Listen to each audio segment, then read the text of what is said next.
Fransa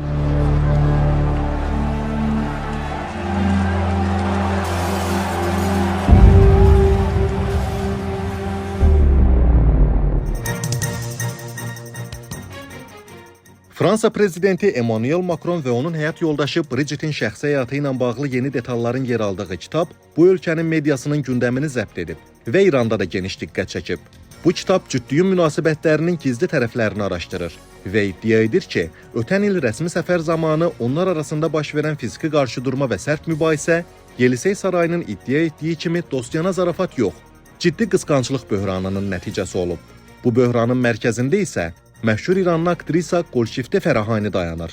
Bununla da təyyarədəki şillənin sirri açılır və məlum olur ki, Macron İranlı aktrisaya vurulduğu üçün xanımı tərəfindən vurulub. Məsələ Emmanuel Macronun Cənub-Şərqi Asiyaya səfəri zamanı Vietnamın paytaxtı Hanoya gəlişi əsnasında Associated Press agentliyinin çəkdiyi videodan sonra qızışıb. Kadrlarda təyyarənin qapısı açıldıqdan bir neçə an sonra Bridget Macronun hər iki əli ilə həyat yoldaşını geriyə itələdiyi və sanki ona yüngül bir şillə vurduğu və ya ağzını örtdüyü görünür. Macron həmin an kameralar qarşısında olduğunu nəzərə alıb, münaqişəni təbəssümlə örtbasır etməyə çalışdı. Daha sonra onlar təyyarənin pilləkənlərindən endilər. Lakin həmin anlardakı soyuq davranışları medianın diqqətindən yayınmadı. O zaman Yelisey sarayı və prezidentin özü bu hadisəni kiçildərək onu ər-arvad zarafatı kimi təqdim etmişdi. Emmanuel Macron jurnalistlərə demişdi: "Stat, biz sadəcə zarafat edirdik və yüngülcə atışırdıq.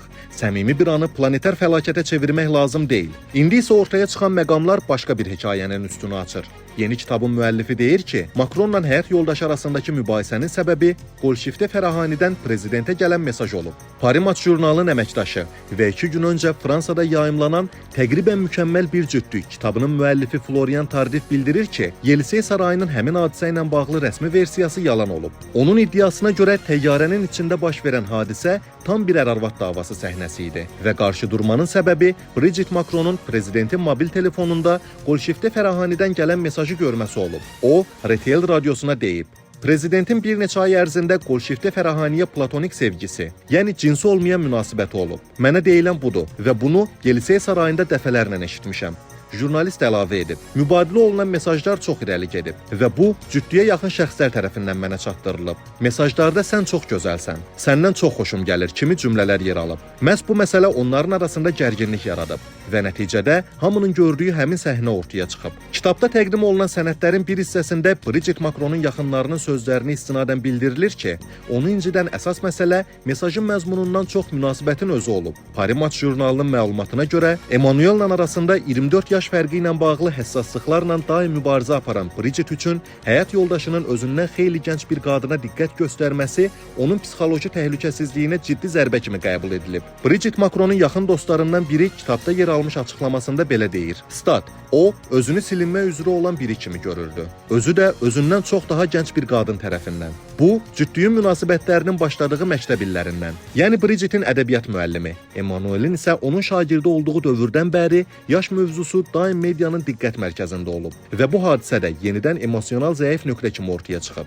Kitabın müəllifi əlavə edib: "Mən Golşiftenin adını çəkirəm, çünki Parisdə çoxlu şayələr var idi. Amma bu artıq şayə deyil. Mən bu məsələni birbaşa Yelisey sarayının rəsmiləri ilə müzakirə etmişəm." O, kitabının bir yerində yazır ki, Golşiftenin prezidentin şəxsi həyatındakı mövcudluğu Bridget'in nəzarətdə saxladığını düşündüyü qadağan olunmuş zonaya müdaxilə kimi qəbul edilib. Amma Bridget Macron və onun yaxın ətrafı belə bir məsələnin olduğunu qətiyyətlə təkzib ediblər. Xanım Macron bu ilin mart ayında kitabın müəllifi ilə birbaşa danışığında "Mən ərimin telefonunu yoxlamıram" deyə bəyan edib. Prezident özü də belə bir əlaqənin olduğunu yalanlayıb.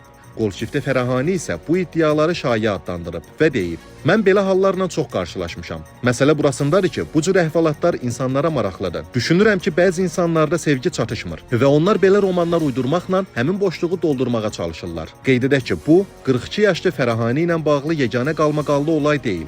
O, vaxtaşırı həm aktrisalıq karyerası, həm də ictimai-siyasi mövqeyi ilə əlaqədar bir sıra səsküylü hadisələrlə gündəmə gəlib. 2008-ci ildə Golşifte Fərahani məşhur Britaniyalı rejissor Ridley Scott'un Bir Ovuc Yalan filmində oynadığı Ayşə roluna görə İran hakimiyyətinin təzyiqlərinə məruz qalıb. Bir neçə dəfə Kəşfiyyat Nazirliyinə, yəni Ettalata çağırılıb və sonda ölkəni tərk edərək Fransada məskunlaşmalı olub.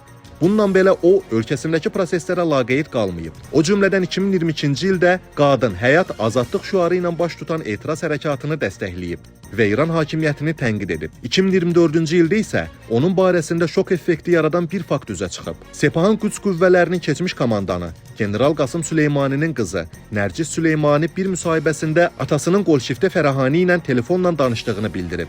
Deyilənə görə Qasım Süleymani aktrisaya "Sən bizim qızımızsan, bu torpağın övladısan. Harda olsan da bu ölkənin maraqlarını və İranın adını uca tutmağa çalış" söyləyibmiş. Bu isə aktrisanın İran gizli servisləri ilə əlaqəli olduğuna dair ehtimallara yol açır. O da qeyd olunmalıdır ki, Qolşiftə Fərahani bu il fevralın 2-sində Fransa televiziyasına verdiyi müsahibədə hakimiyyətin etirazçılara qarşı zorakılığına etiraz etsə də, İrana hücumun əleyhinə çıxıb. Xarici hərbi müdaxilə ilə ölkəyə demokratiyanın gəlişinə inanmadığını bildirib və bu açıqlamasına görə rejim müxaliflərinin ciddi tənqidləri ilə üzləşib.